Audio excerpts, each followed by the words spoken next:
ዛሬ እንግዲህ ለእናንተ ብታዳምጡት መልካም ነው ያልኩት በተለይም ደግሞ ፎረፎርና ሽበት መካቹ ቅርንፉድ ዘርፈ ብዙ ጥቅሞችን ነው የምነግራችሁ። የቅርንፉድ ጥቅሞች ምንድናቸው የሚሉትን ዛሬ ለእናንተ የማጋራችሁ ይሆናል።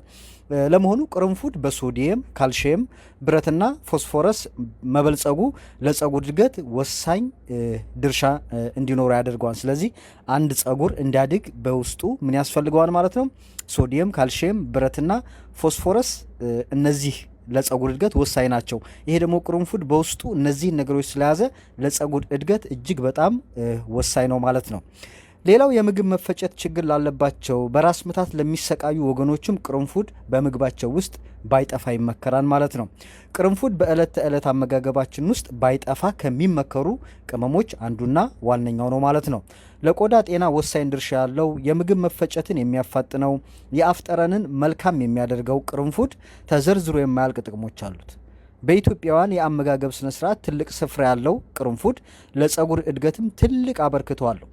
ብዙዎችን ለሚያስቸግረው ፎረፎርም ሆነ የጸጉር ሽበት የቅርንፉድ ቅባት መጠቀም ይመከራል ማለት ነው። ስለዚህ ፎረፎርና ሽበት በተለይ ለሚያጠቃቸው ሰዎች የቅርንፉድ ቅባት እንዲጠቀሙ ይመከራል ማለት ነው። ቅርንፉድ በውስጡ የያዛቸው ሶዲየም፣ ካልሲየም፣ ብረት እና ፎስፎረስ ለጸጉር እድገት ጤና ወሳኝ ናቸው።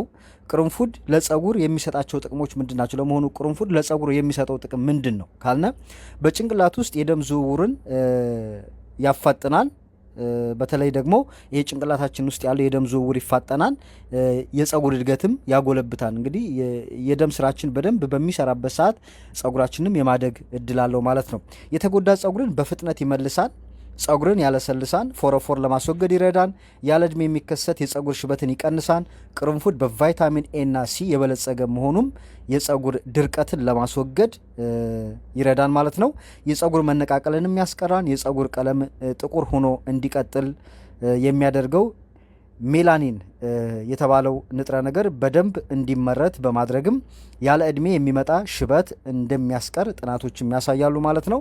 በመሆኑም እንግዲህ ቅርንፉድ የተዘጋጁ ቅባቶች መጠቀምና በቤት ውስጥም በማዘጋጀት መጠቀም የጸጉርን ጤና ለመጠበቅ አይነተኛ ድርሻ እንዳለው የተገለጸ ነው ማለት ነው። ለመሆኑ የቅርንፉድ ቅባት አዘገጃጀት እንዴት ነው ካልነ 2 ማንኪያ የተፈጨ ቅርንፉድ በግማሽ ኩባያ የወይራ ዘይት ውስጥ ደባልቆ ማፍላት፣ ከቀዘቀዘ በኋላ ሙሉ ጸጉርን መቀባት፣ ለ20 ደቂቃ ማቆየት፣ ከዚያም መታጠብ። የቅርንፉድ ቅባት በተለያየ መንገድ የሚዘጋጅ ሲሆን በየዕለቱ ቅባቱን መጠቀም ውጤታማነቱን በአጭር ጊዜ ለመመልከት ያስችላል ማለት ነው።